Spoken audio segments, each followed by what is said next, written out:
I just got fired, but I've been telling people I got laid off. That's the move. You can't say fired. You got to say laid off. Because when you say laid off, your friends actually have sympathy for you.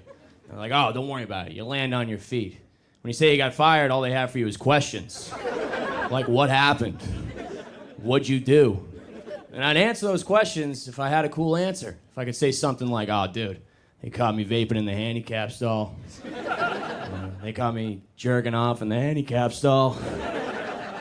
But I gotta look them dead in the face and just be like, oh, dude, they told me I was a bad culture fit. You know? It's true, though, I am. I'm like a facilitator of workplace hatred. That's like my thing.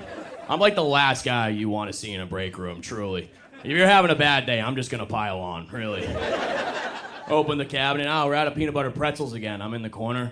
This company doesn't fucking care about us.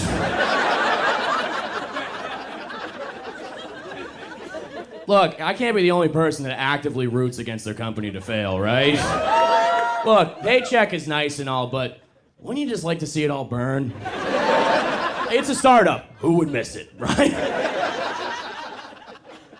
I don't know, I had to check out my resume for the first time in a while. You ever look at an old resume and just marvel at the lies? Bold, italics, lies, it's all. I had a line in there that said, entrepreneur. Like, yeah, I used to sell Adderall. Like, what do we... And I don't feel bad talking about that either, because I don't think you can overdose on Adderall. Like, I don't know if that's true or not, but I'm not like a doctor or a reliable guy. I've just never seen an episode of CSI where they walk into a dead guy's place like, must have been an extended release. Oh, this guy's chores are done.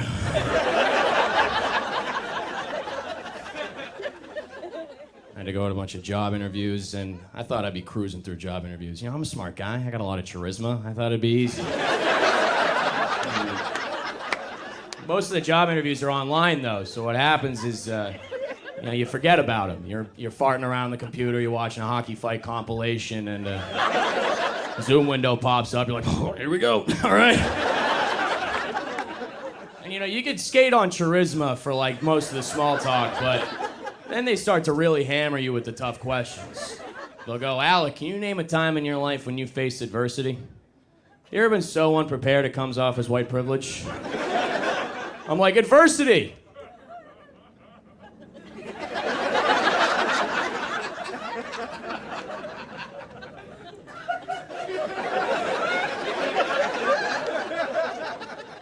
And then you slam the screen shut and blame the Wi-Fi. That's the move. Would you want me to wait and be like, oh, this one time at sailing camp, there wasn't any wind. Like, I'm gonna blame the Wi-Fi. I got a temporary job right now. I'm a substitute teacher. If you ever wanted to find out how your friends really feel about you, just tell them that you're teaching. So they'll just say things to your face like, wow, they must really need people, huh? Yeah, there's a shortage of heroes right now, actually. It's always your buddies that work in like tech sales or something. And I would never say that to them about their jobs. I'd never be like, wow, they must really need a washed up D3 athlete with a code problem, huh?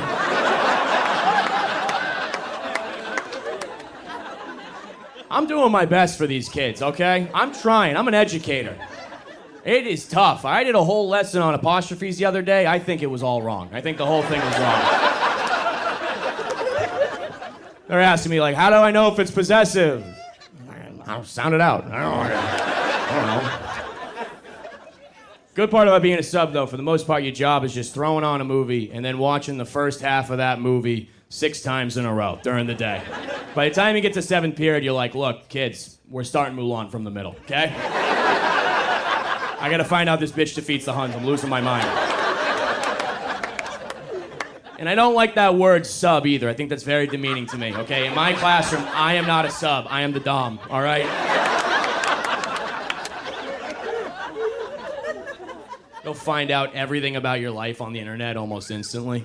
Remember when we were growing up and we thought all of our teachers just lived at the school? Now I'll be in the middle of a lesson, some kid will pull up his phone and just be like, damn, mister, you live in a bad part of town. I had some kid comment on a comedy promo of me and he just said, your ass. I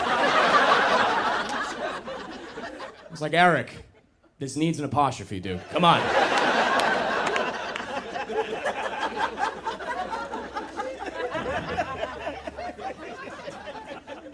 I'm trying to get a girlfriend right now. I put having a girlfriend on my vision board. It's a big goal for me. Don't laugh at that.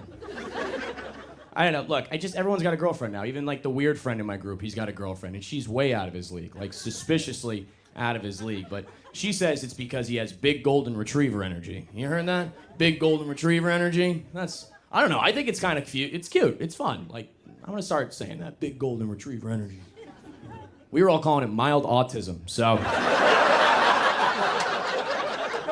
It's like, have you met Dave? He's a biter. Just dating as a whole, I'm feeling very hetero-pessimistic about it. I'm straight guy. Any other straighties? Straighties? Woo! Ah! Trying to make that into a like we see each other. It's not really catching on. I'm working on it. I'm not a trendsetter. I just do my best. I don't know. I just as a whole, like as for a straightie, you know, it's as a guy, it feels like I'm always just giving dating advice I didn't ask for, especially on social media. On my feed, it'll just be beautiful women with their phones in front of their face saying things like, hey guys, here's the 13 things you do that give girls the ick. Number 1, existing. Number 2, ankle socks. I'm like, all right, should I go to Kohl's or kill myself? What's the move? I'll do both. I'll try. The sad part is, though, the flip side of that coin is the alpha male content. The guys with the aviators smoking the cigars being like, how value men are bred to be hunters.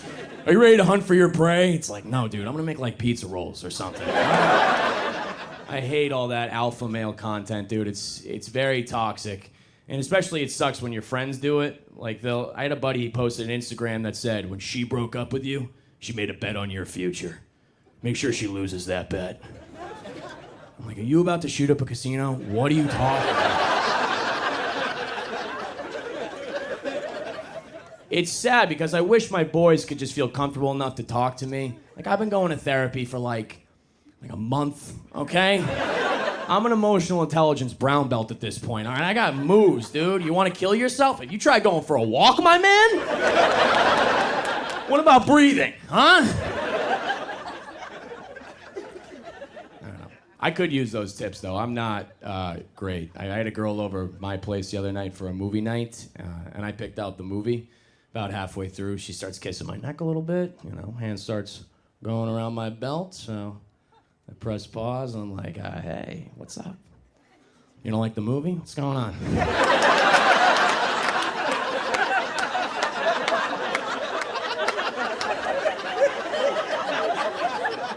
I know you want to Netflix and chill. This is HBO Max and pay attention right now. Okay? And like, I get it, she wants to get into it on the first date. It's very fun and all, but I'm going slow in this hookup culture now because I've noticed that although we're more likely to hook up on the first date, these hookups are turning into things that are a little bit more physical than for my liking. Like, I'm a kinky guy, I get it, okay? But it's a little bit different when we have a couple margaritas, you come back to my place, and there's a lot of slapping, spitting, choking, pulling, grabbing, things of that. I'm going on these Hinge dates, I'm ending up in cage fights. Is this happening to people? I'm wearing a condom and a mouth guard. I'm not having fun anymore. I'm kidding, I'm just wearing a mouth guard. Come on, Ryan. Ah, come on, give me that. He doesn't want any part of it, but play along.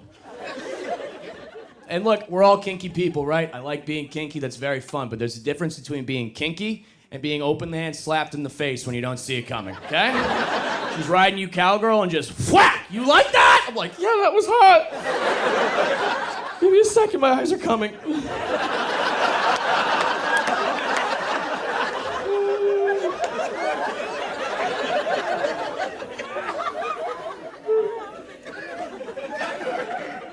And it's like, what do I say to my boys when I've had an encounter like this? Because normally, sex is a very high-five situation. We go back, we're pumped about it, we're stoked. But what do I talk about when I've had an encounter and I feel like I've been embarrassed and I feel used and I feel dirty?